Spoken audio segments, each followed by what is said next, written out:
Queridos, graça, paz, e que esta maravilhosa oportunidade que Deus nos concede de aqui nos reunirmos, eu tive a oportunidade de estar pregando no último culto exclusivamente virtual.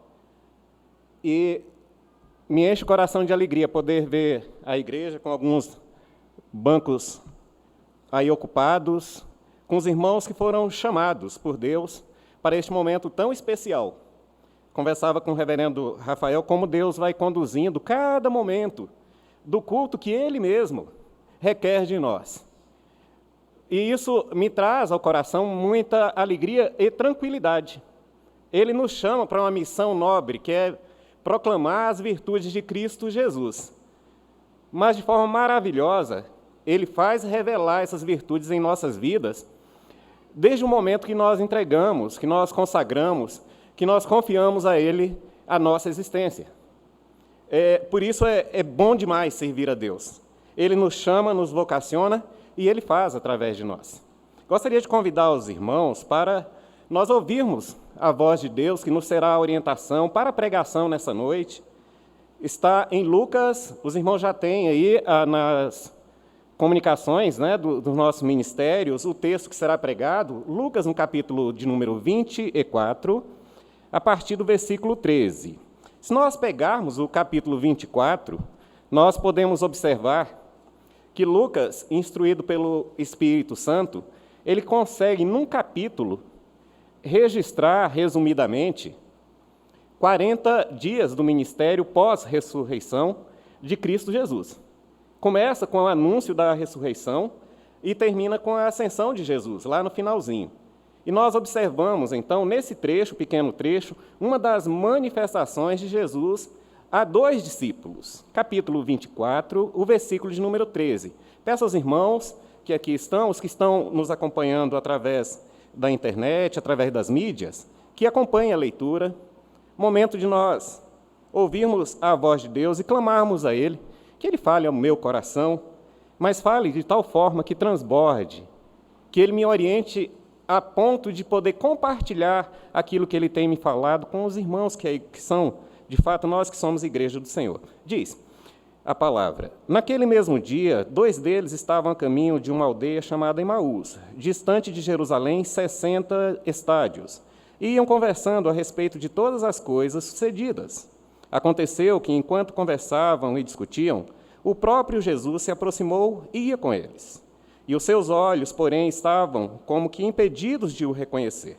Então lhes perguntou Jesus: que é isso que vos preocupa e de que ides tratando à medida que caminhais? Eles pararam entristecidos. Um, porém, chamado Cleopas, respondeu, dizendo: és o único, porventura, que, tendo estado em Jerusalém, ignoras as ocorrências desses últimos dias? Ele lhes perguntou: quais? E explicaram: o que aconteceu a Jesus, o Nazareno, que era varão profeta, poderoso em obras e palavras, diante de Deus e de todo o povo, e como os principais sacerdotes e as nossas autoridades o entregaram para ser condenado à morte e o crucificaram. Ora, nós esperávamos que fosse ele quem havia de redimir a Israel, mas, depois de tudo isso, já é este o 3º dia desde que tais coisas sucederam. É verdade também que algumas mulheres, das que conosco estavam, nos surpreenderam, tendo ido de madrugada ao túmulo, e não tendo achado o corpo de Jesus, voltaram dizendo terem tido uma visão de anjos, os quais afirmam que ele vive. De fato, alguns dos nossos foram ao sepulcro e verificaram a exatidão do que disseram as mulheres, mas não o viram. Então lhes disse Jesus: ó nécios e tardos de coração, para crer tudo o que os profetas disseram. Porventura não convinha que o Cristo padecesse e entrasse na sua glória? E começando por Moisés, discorrendo por todos os profetas, expunha-lhes o que a seu respeito constava em todas as Escrituras. Quando se aproximavam da aldeia para onde iam, fez ele menção de passar adiante. Mas eles o constrangeram, dizendo: fica conosco, pois é tarde e o dia já declina. E entrou para ficar com eles. E aconteceu que, quando estavam à mesa, tomando ele o pão, abençoou-o e, tendo-o partido, lhes deu. Então se lhes abriram os olhos e o reconheceram, mas ele desapareceu da presença deles. E disseram um ao outro: porventura não nos ardia o coração quando ele, pelo caminho, nos falava, quando nos expunha as Escrituras? E na mesma hora, levantando-se, voltaram para Jerusalém, onde acharam reunidos os 11 e outros com eles, os quais diziam: o Senhor ressuscitou e já apareceu a Simão. Então os dois contaram o que lhes acontecera no caminho e como fora por eles reconhecido no partir do pão. Vamos orar, vamos pedir a Deus que graciosamente ilumine a nossa mente, nossos corações, e que Ele, exclusivamente Ele, fale ao meu e ao teu coração. Pai bendito, nós estamos tomados de alegria, Deus, por termos, de fato, a oportunidade de ouvir a voz do Senhor. Pois, de fato, o Espírito fala à igreja, o Espírito fala àqueles a quem o Senhor quer falar. Deus, e nós estamos entre esses, Pai. Ó Deus, que tem o privilégio de ouvir a doce voz do Senhor. Por isso, neste momento, nos quedamos aos pés de Jesus. Ó Deus, ensina-nos, fala aos nossos corações. Ó Deus, que nenhum de nós saia deste santo lugar, que nenhum de nós, Pai, dos teus filhos que acompanham através das redes, ó Deus, após essa palavra, continue o mesmo, mas que seja fortalecido, Pai, no poder da palavra do Senhor. É a nossa oração, Pai, confiados nos méritos de Cristo Jesus. Amém. Queridos, por que Deus me impulsionou e me trouxe, numa saudação inicial, a cumprimentar os irmãos com paz, graça, mas com abundante alegria? Nós precisamos entender, precisamos desfrutar da alegria que somente o Espírito Santo pode trazer aos nossos corações. Me lembrei, quando preparava o sermão, quando estudava o que falar, quando buscava de Deus o que falar para os irmãos, me lembrei do texto bíblico, quando o salmista registra: alegrei-me quando me disseram, vamos à casa do Senhor. Irmãos, esse texto, no Salmo 122, um dos salmos de romaria, romagem, um dos salmos de peregrinação, ele retrata e registra a alegria do salmista ali, impulsionado pelo Espírito Santo, de uma alegria da qual, e em meio à qual ele não poderia ficar calado. Ele teria que registrar, não somente para a geração dele, mas para que este registro chegasse a mim e a você, nos dias atuais. É interessante, quando nós olhamos, nós observamos que o que Davi podia desfrutar, e desfrutava com toda intensidade, era peregrinar, caminhar, marchar na direção de Jerusalém. Davi não teve a oportunidade, não teve o privilégio, com quanto ele desejasse, do mais íntimo e mais profundo do coração. Não teve a oportunidade de edificar o templo. Isso coube ao filho dele, a Salomão. Ele desejou, mas não teve isso. Então nós observamos, queridos, que esse salmo mostra a alegria dele somente de poder estar peregrinando, caminhando, marchando ao lado do povo de Deus e poder ir à cidade santa. Quando nós observamos essa alegria, querido, que tomava o coração e o ser de Davi, nós precisamos ver que Deus tem muito mais para mim e para você.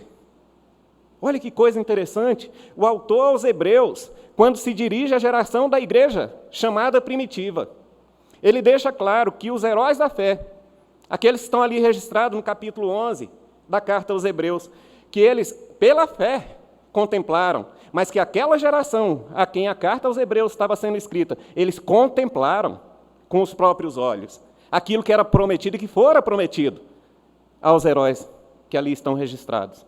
E nós, queridos, temos hoje o registro, a palavra de Deus, ela revela a vontade de Deus progressivamente. Assim foi em Davi, num nível menor que o nosso, mas suficiente para que ele pudesse contemplar a glória de Deus. Assim foi na igreja primitiva. E hoje, na nossa existência, nos dias atuais, nós ouvimos a voz do Espírito Santo pela escrita de Paulo, quando ele fala aos Coríntios: nem olhos viram, nem ouvidos ouviram, e nem penetrou em coração humano que Deus tem preparado, reservado para aqueles que o amam. Hoje nós estamos num momento especial, todo culto é especial. E tua vida pode ser especial. A minha vida pode ser especial. se eu de fato consagrar a minha vida como culto ao Senhor. Mas no momento em que nós nos reunimos, esse momento se reveste, não somente por uma solenidade especial, mas é o povo de Deus reunido para proclamar a glória do Deus que o chamou. E é necessário nós entendermos, queridos, que nós, há poucos dias, estávamos submetidos à privação desse momento de podermos olhar um para os outros, de podermos estar um pertinho dos outros, mesmo com a privação de não poder abraçar, como o reverendo Rafael aqui bem falou, de não poder cumprimentar como queríamos cumprimentar, mas já com a alegria de podermos nos ver. Eu sei que Deus tem controle sobre a pandemia e sobre todas as coisas, queridos. Não estou preocupado com isso, mas a falta dos irmãos entristeceu o coração de quem aqui estava pregando nos dias anteriores. E nós rogávamos a Deus, e aqui pregávamos nesse sentido, nesse desejo, de que os irmãos em família estivessem de fato cultuando a Deus, estivessem adorando o Deus da nossa salvação. Imagina, queridos, se Davi, lá no passado, ele fala, alegrei-me quando me disseram, vamos à casa do Senhor, e nem templo existia. Mas ele já vivia a alegria que eu e você podemos ter hoje, porque o Espírito Santo habita no teu coração. O templo foi erigido, foi construído, foi edificado, foi destruído, foi reedificado. E o templo do tempo de Jesus foi destruído novamente. Hoje não existe um templo físico. Para que nós não sejamos... Já pensou nós, brasileiros, termos que peregrinar para Jerusalém para adorar o Senhor? E você pode dobrar o teu joelho no teu quarto e adorar a Deus. E mais ainda, nós podemos vir aqui para esse local e adorarmos a Deus com alegria. E essa alegria precisa invadir os nossos corações. Mas sabe o que está reservado para mim e para você?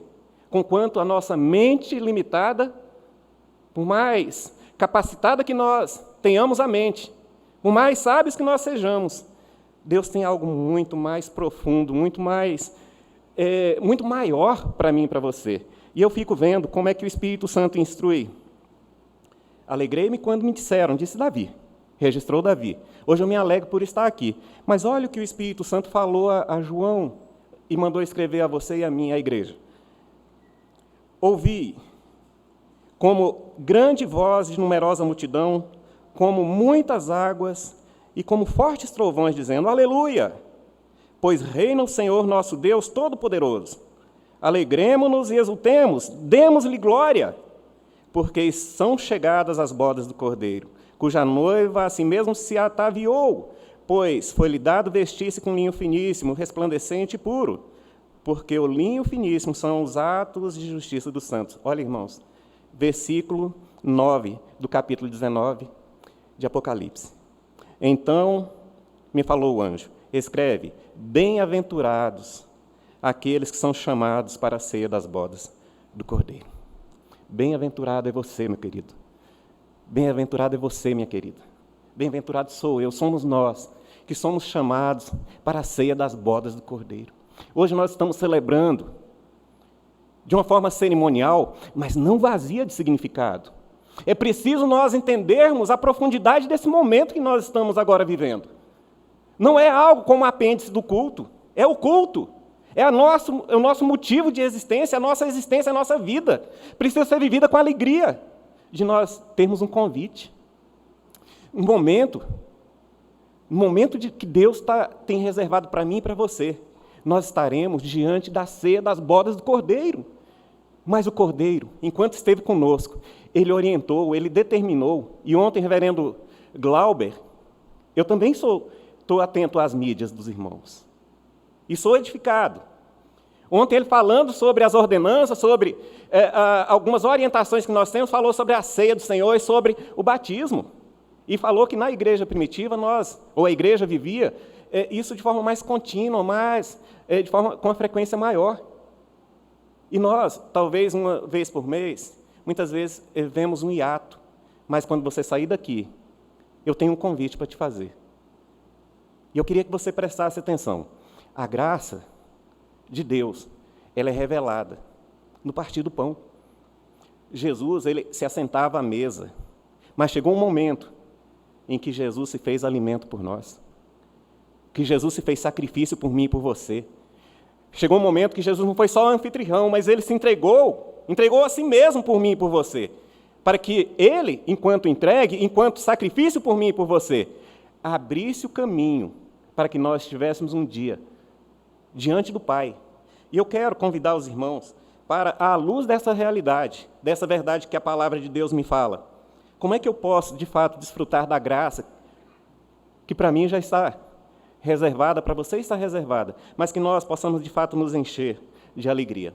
Olha, queridos, o clima e o espírito que envolvia a igreja no tempo entre a crucificação de Jesus e a ressurreição ainda não revelada, não manifesta de Jesus, foram momentos de luta tremendos, de tristezas profundas.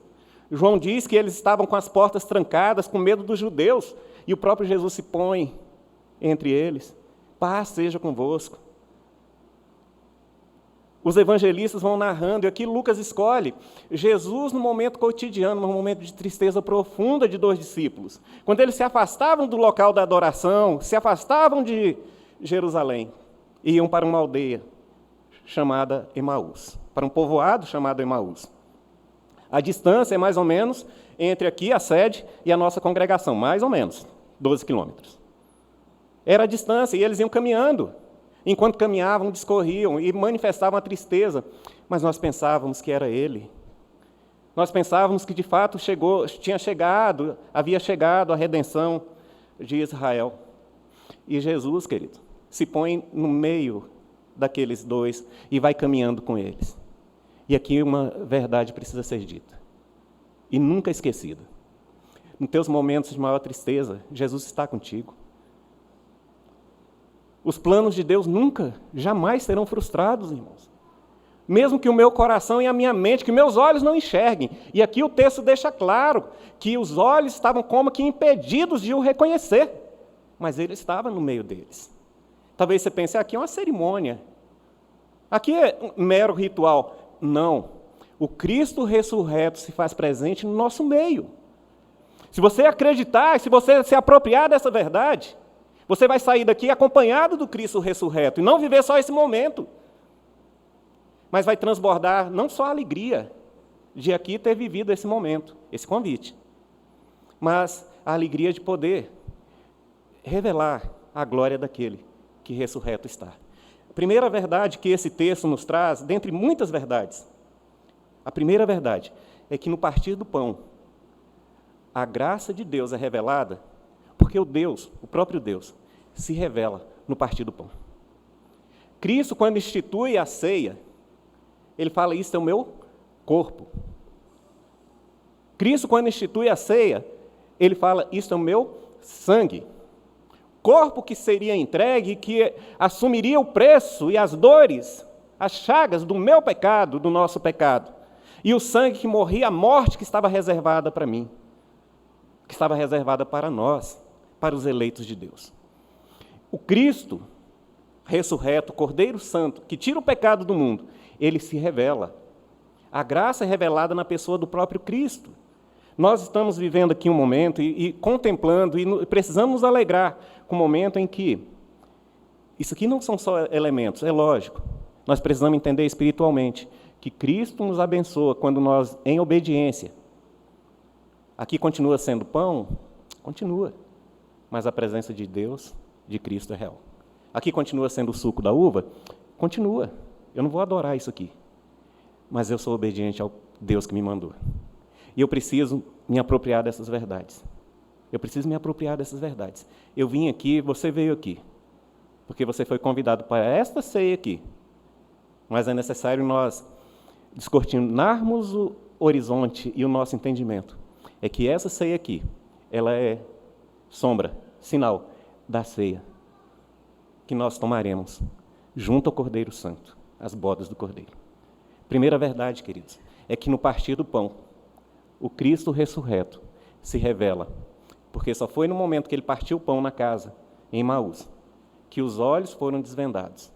Agora, que coisa interessante, é que os olhos estavam impedidos, é graça. Você só pode ouvir a voz de Deus, se Ele quiser de fato falar contigo. Eu não sei se você está ouvindo, eu espero que sim.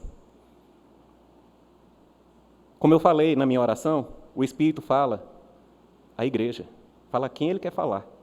Se você está ouvindo, se alegre. Se alegre. Alegre-se. Porque quando chegar as bodas do Cordeiro, as bodas da ceia do Cordeiro, você estará com ele, eu estarei com ele. Todos que estão ouvindo a voz do Cordeiro, a voz do Espírito, estará com ele. Todos estarão com ele. Primeira verdade que esse texto me enche de alegria, queridos, é que o Cristo, no partir do pão, ele se revela real na minha vida e na tua vida. Olha que coisa interessante. A palavra nos fala que eles não somente reconheceram a Cristo, mas diz que eles começaram a lembrar de algumas coisas. Espera aí, não é que nos ardia o coração quando no caminho ele nos expunha a palavra? A primeira verdade que esse texto me traz, me revela, é que a graça revelada me mostra o Cristo. A segunda é que ele me leva à palavra. Regra de fé e prática para a minha vida e para a tua vida. Ele me leva à Bíblia. Ele me leva à revelação especial de Deus. Quando nós partimos o pão, e aqueles irmãos, nossos irmãos ali em Emaús, eles lembraram, olha, mas não é que os nossos corações eram aquecidos enquanto ele nos falava durante o caminho, em meio ao caminho? E nós então somos chamados, queridos, para no partir do pão, não somente contemplar a glória de Deus, mas nós nos debruçarmos diante da palavra de Deus também. É necessário nós nos apegarmos à palavra viva de Deus. E quando nós aprendermos essa palavra, não podemos reter essa fonte eterna, queridos. Precisamos compartilhar. Precisamos levar a outros a alegria que também nos toma. Aí leva a terceira verdade, queridos. A primeira é que no partir do pão, o Cristo ressurreto se revela a mim e a você. A segunda, que a palavra de Cristo, ela se revela a mim e a você. Agora, a terceira graça, olha que coisa interessante. O texto nos mostra que depois de terem contemplado a glória de Deus e ter compartilhado entre eles, não é que os nossos corações iam se aquecendo e ardiam enquanto ele nos expunha a palavra. Irmãos, eles que disseram para Jesus, sem saber ainda que era Jesus, não vá, Senhor, porque é tarde. Era perigoso. Fica aqui conosco. Eles não sabiam que era Jesus. Agora eu quero dizer uma coisa para você. Você sabe. Os meus irmãos de Emaús não sabiam, porque Deus não tinha revelado para eles ainda. Mas para você ele revelou. Ele revelou, porque está escrito aqui. Está escrito aqui. Ele revelou a mim e a você. Eles só viram depois do partir do pão, mas olha só, depois do partir do pão, eles contemplaram Jesus, eles reconheceram a palavra, mas eles também reconheceram que tinham uma missão. Foi por isso que eu falei para os irmãos que aqui estão, para os que estão me acompanhando pelas mídias.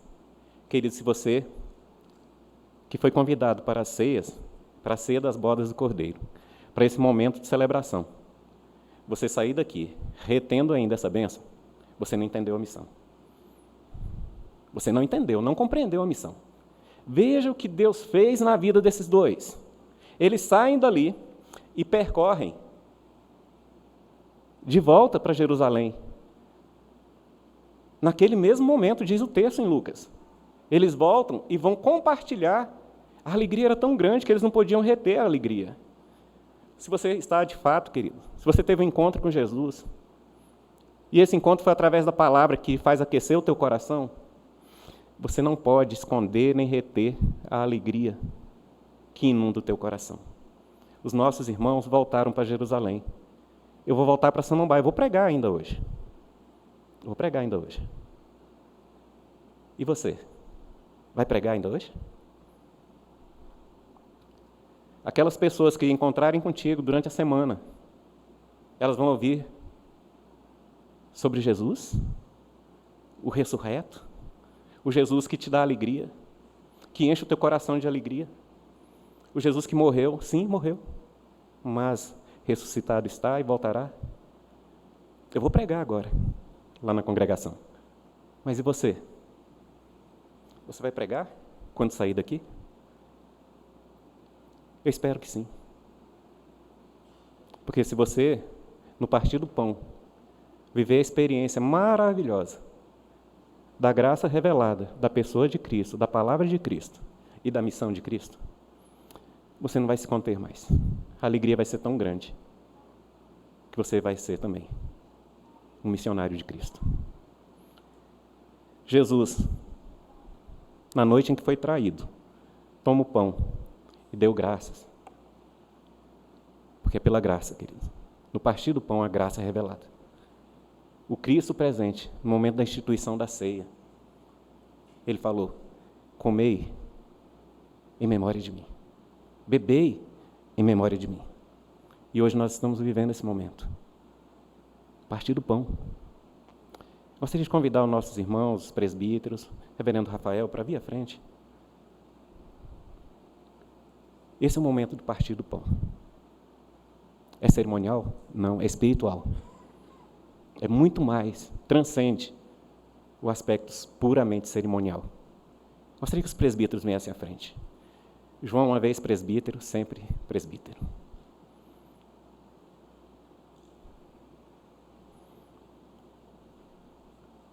É porque a tua companhia me agrada, tá? Me alegra.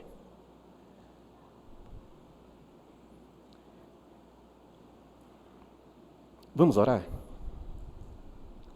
Irmão, se no outro momento de celebração de ceia, o meu coração não se alegrou, me levou a um sentimento mesquinho, de pensar que aquilo ali era mera cerimônia, que eu agora seja convertido, e eu entenda que, de fato, aquilo ali era um encontro com Jesus. Um encontro que me mostrava que eu tenho um outro encontro com Ele, mas começa aqui na obediência. Vamos orar? Eu queria que você consagrasse a tua vida.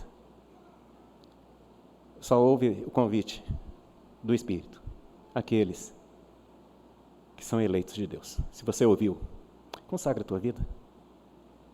Apresenta a tua vida diante do Cordeiro que te convidou para a ceia.